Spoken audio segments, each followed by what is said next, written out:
لله رب العالمين والصلاة والسلام على سيد الأنبياء والمرسلين وعلى آله وأصحابه أجمعين. أما بعد فأعوذ بالله من الشيطان الرجيم. بسم الله الرحمن الرحيم. إن الدين عند الله الإسلام. وقال سيدنا رسول الله صلى الله عليه وسلم: الاسلام يعفو ولا يعلى عليه. صدق اللہ مولانا العظیم.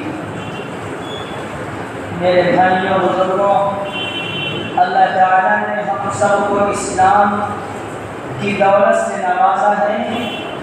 اسلام کی دولت کا مل جانا یہ عزت کی بات ہے، یہ شرف کی بات ہے، یہ اعزاز کی بات ہے، یہ اکرام کی بات ہے کہ اللہ اسلام اور ایمان ہر ایک کو نہیں دیتا. اللہ جس سے محبت کرتا ہے، اللہ جس کو معزز بنانا چاہتا ہے، اللہ جس کو مکرم بنانا چاہتا ہے، اللہ جس کو مشرف بنانا چاہتا ہے، اللہ اس کو اسلام کی دولت سے سرفراز فرماتا ہے، اسلام کی دولت سے اس کو نوازتا ہے. حضرت عمر رضی اللہ تعالیٰ عنہ فرماتے ہیں کہ اسلام مل جانے کے بعد جو حضرت عمر رضی اللہ تعالیٰ عنہ کے جملے ہیں وہ یہ بتاتے ہیں کہ حضرت عمر رضی اللہ تعالیٰ عنہ کو جب اسلام نصیب ہوا تو زبان سے یہ الفاظ جاری ہوتے تھے کہ ہم تو بے راہ تھے، ہمیں تو اونٹ چلانے کا سلیقہ نہیں آتا تھا، ہمیں اسلام نے راستہ دکھایا، ہمیں نبی نے راستہ دکھایا، ہمیں قرآن نے راستہ دکھایا. یعنی گویا کی ساری باتوں کا نچوڑ حضرت عمر یہ فرمایا کرتے تھے کہ اسلام نے ہمیں عزت دی، اسلام سے ہمیں عزت ملی ہے، اسلام سے ہمیں محبوبیت ملی ہے، اسلام سے ہمیں شرافت ملی ہے، اسلام سے ہمیں اکرام ملا ہے. یعنی اسلام کا مل جانا گویا کہ حضرت عمر رضی اللہ تعالیٰ عنہ کے جملے یہ بتا رہے ہیں کہ اسلام کا مل جانا یہ عزت کی بات ہے، اعزاز کی بات ہے، اکرام کی بات ہے، شرافت کی بات ہے. آج اسلام سے اللہ تعالیٰ نے ہم سب کو جوڑا ہے اور اسلام کی دولت سے نوازا ہے. اس کی قدر ہمارے دلوں میں ہونا چاہیے. آج ایمان کی دولت سے اللہ نے نوازا ہے، اس کی قدر ہمارے دلوں میں ہونا چاہیے، اس کی عظمت ہمارے دلوں میں ہونا چاہیے. آج ایمان والا زبان سے کہہ دیتا ہے غیر ہم سے اچھا، ایمان والا کہہ دیتا ہے غیر ہم سے اچھا، فلاں ہم سے اچھے، اس سے اچھے تو غیر ہیں. حالانکہ اللہ قرآن میں فرما رہا ہے کہ ایمان والے کی مثال اور غیر ایمان والے کی مثال ایسے ہیں جیسے روشنی اور تاریکی. جس طرح روشنی اور تاریکی برابر نہیں، جیسے اجالا اور اندھیرا برابر نہیں ہو سکتا، ایسے ایمان والا اور غیر ایمان والا برابر نہیں ہو سکتا. آپ نے کس زبان سے کہہ دیا کہ غیر اس سے اچھا ہے؟ اللہ قرآن میں فرما رہا وَلَعَبْدٌ مُؤْمِنٌ خَيْرٌ مِّن مُشْرِكٍ وَلَوْ أَعْجَبَكُمْ. اللہ نے فرمایا مشرک آزاد ہو، مشرک آزاد ہو، ایک ایمان والا غلام اس سے بہتر ہے. ایمان والا ہے لیکن غلام ہے، اور مشرک ہے آزاد ہے لیکن غلام ہونے کے باوجود ایمان والا مشرک آزاد سے بہتر ہے. یہ مقام ہے اسلام والے کا، یہ مقام ہے مسلمان کا اور کلمہ پڑھنے والے کا، اور یہ مقام ہے ایمان والے کا. اللہ نے وہ ایمان، وہ اسلام ہمیں عطا فرمایا جس اسلام کے اندر، جس ایمان کے اندر اللہ نے عزت رکھی، اللہ نے شرافت رکھی، اللہ نے اعزاز رکھا. وہ اسلام اور وہ ایمان ہم سب کو نصیب کرتا ہے. ضرورت اس بات کی ہے کہ ہم اس دولت کی قدر کریں. اسلام صرف نماز پڑھنے کا نام نہیں ہے، صرف سجدہ کرنے کا نام نہیں ہے، اللہ کا ذکر کرنے کا نام نہیں ہے، قرآن کھول کے بیٹھ جانا اس کی تلاوت کرنے کا نام نہیں ہے. اسلام ایک ایسا واحد مذہب ہے جو پانچ چیزیں اپنے اندر لیے ہوئے ہیں. جس کے اندر یہ پانچ باتیں پائی جائیں وہ اپنے آپ کو حقیقت میں مسلمان کہلانے کا لائق اور مستحق ہے. اگر پانچ چیزوں میں سے ایک کے اندر بھی کمی ہے وہ حقیقت میں ابھی سچا مسلمان بنا نہیں ہے. فرمایا پہلی چیز عقائد درست ہو. پہلی چیز عقائد. آمنت باللہ وملائکتہ وکتبہ ورسلہ والیوم الآخر والقدر خیرہ وشرہ من اللہ تعالی والبعث بعد الموت. اس کے اندر عقیدہ بیان کیا ہے. عقیدہ ایمان والے کا زبان سے نہیں، عقیدے کا تعلق دل سے ہے. جو بات وہ زبان سے کہے وہی بات اس کے دل میں ہو. آمنت باللہ، میں اللہ پر ایمان لایا. زبان سے نہیں، زبان سے تو منافق بھی ایمان لاتے تھے. زبان سے تو اللہ کے رسول صلی اللہ علیہ وسلم کے خلاف جو رہتے تھے وہ بھی اللہ کے رسول کے سامنے زبان سے کرنا پڑتے تھے. وہ بھی کہتے تھے آمنت باللہ ورسولہ، وہ بھی کہتے تھے اللہ اور اس کے رسول پر ایمان لائے. لیکن زبان سے مقصد نہیں ہے. مقصد یہ ہے کہ جو بات زبان سے کہیں وہی بات ہمارا دل کہہ رہا ہو کہ میں اللہ پر ایمان لایا، اس کے رسول پر ایمان لایا، اس کے فرشتوں پر ایمان لایا. یہ عقیدہ ہے. جب تک ہمارا عقیدہ مضبوط نہیں ہوگا ہم ایمان میں داخل نہیں ہیں، ہم اسلام میں داخل نہیں ہیں. یاد رکھیے عقیدہ بہت مضبوط ہونا چاہیے. مثلا کسی کا نام عبد المعبود ہے تو آپ اس کو معبود نہ کہیں، اس لیے کہ معبود صرف ایک ہے. معبود صرف ایک ہے، اللہ کے علاوہ کوئی معبود نہیں. اگر کسی کا نام عبد المعبود ہے تو اس کو عبد المعبود کہا جائے، اس لیے کہ وہ معبود کا بندہ ہے، وہ خود خدا نہیں ہے. آج معبود جائے.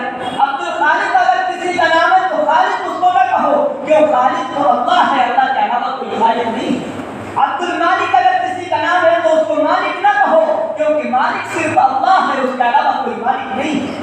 یہ عقیدے میں سے باتیں آتی ہیں، بنیادی چیز ہے. آج انسان کو نہیں پتا عبد المعبود کو معبود بلا رہا ہے، حالانکہ اس کو یہ معلوم ہے کہ معبود صرف اللہ ہے.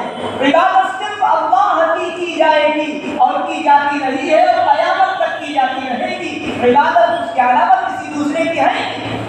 اس لیے معبود کسی انسان کو کہنا، اللہ کی صفات کسی انسان کو دے دینا، یہ سراسر شرک ہے، یہ اللہ کے ساتھ شرک ہے. اس لیے ناموں کے اندر بھی احتیاط رکھا جائے. اگر کسی کا نام اللہ کے نام کے ساتھ ملا ہوا ہے تو اس نام کو ملا کر کہا جائے، صرف تنہا اللہ کی صفاتی نام کو نہ کہا جائے. اس لیے کہ اس کے اندر شرک کا شائبہ ہے، شرک کی بو آ رہی ہے، شرک کی آمیزش. پہلی بنیادی چیز یہ ہے کہ ہمارے عقائد درست ہیں، اور دوسری بنیادی چیز یہ ہے کہ ہمارے عبادات درست ہیں. عبادات ہر وہ کام کہلاتا ہے جو پیغمبر علیہ السلام کی سنت کے مطابق اور شریعت کے مطابق ہو، وہ عبادت کہلاتا ہے. جو پیغمبر کے طریقے سے ہٹ جائے، جو شریعت کے طریقے سے ہٹ جائے، وہ عبادت نہیں رہتا ہے. کیوں؟ اس لیے کہ اللہ نے ساتھ ساتھ یہ قید لگائی ہے کہ تمہیں عبادت کرنا ہے اور پیغمبر کے طریقے پر کرنا ہے. پتہ چلا حضور کے طریقے سے جو عمل ہمارا ہٹے گا، جو طریقہ حضور کے طریقے سے ہمارا عمل ہٹ جائے گا، وہ عمل عبادت نہیں رہے گا، وہ عبادت نہیں رہے گا. دوسری چیز عبادت، اور تیسری چیز فرمایا معاملات. 5 باتیں بتائی معاملات. ہم معاملات میں تو زیرو ہیں.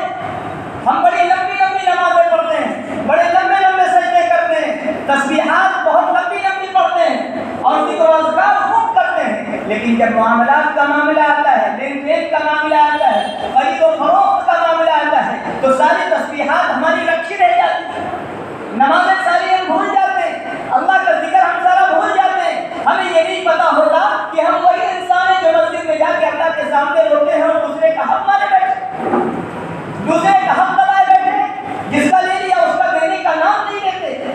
یہ معاملات میں سے یاد رکھیے، قیامت کے دن پیارے آقا علیہ السلام نے فرمایا، صحابہ کا مجمع موجود ہے، آپ نے فرمایا تم جانتے ہو مفلس کون ہے؟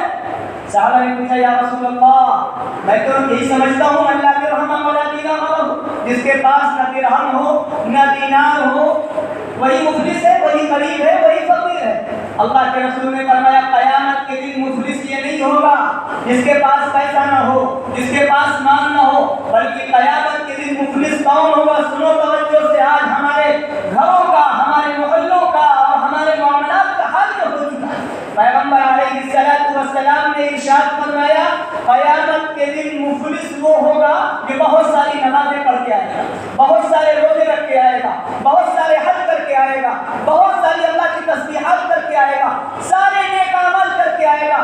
فرمایا پیغمبر نے نیک اعمال اتنے ہوں گے کہ اگر پہاڑوں پر رکھ دیے جائے تو پہاڑ بن جائے، اتنے اعمال نیک کر کے آئے گا، لیکن کیا ہوگا؟ فرمایا پیغمبر علیہ السلام نے دنیا میں اس نے کسی کو گالی دی ہو، فرمایا اس نے کسی کا حق دبایا ہوگا، فرمایا اس نے کسی پر ظلم کیا ہوگا، فرمایا اس نے کسی کو مارا ہوگا، تو اس کا حال یہ ہوگا جو پہاڑوں کے برابر نیکیاں لے کے جائے گا، کل قیامت کے دن اس کی ساری نیکیاں دوسروں کو دے دی جائیں گی، یہاں تک کہ لوگ آتے رہیں گے کہ ابھی ہمارا حق باقی، ہمارا حق باقی۔ پیغمبر علیہ السلام فرماتے ہیں آخر میں یہ ہوگا جو پہاڑوں کے برابر نیکیاں لے کے گیا تھا، دوسروں کے جب حقوق باقی ہوں گے تو ان کے گناہ اس کے اوپر ڈالے جائیں گے، اور ان گناہوں کی وجہ سے وہ نماز پڑھنے والا انسان، وہ روزہ رکھنے والا انسان جہنم میں رسید کر دیا جائے۔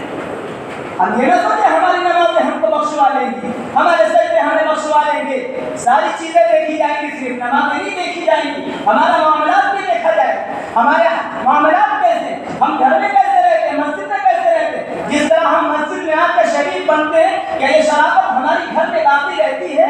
کیا ہماری یہی شرافت پڑوسیوں کے ساتھ ہے؟ کیا یہی رویہ ہمارا محلے والوں کے ساتھ ہے؟ کل قیامت کے دن اس کا بھی سوال ہوگا، اس لیے یاد رکھو پیغمبر علیہ السلام نے فرمایا مفلس وہ ہے جو بہت ساری عبادت لے کے جائے گا لیکن کسی کو گالی دی ہوگی، کسی کو ستایا ہوگا، کسی پر ظلم کیا ہوگا، اس کی وجہ سے، اس نحوست کی وجہ سے پہاڑوں کے برابر نیکیاں دے جانے والا انسان بھی جہنم رسید ہو جائے۔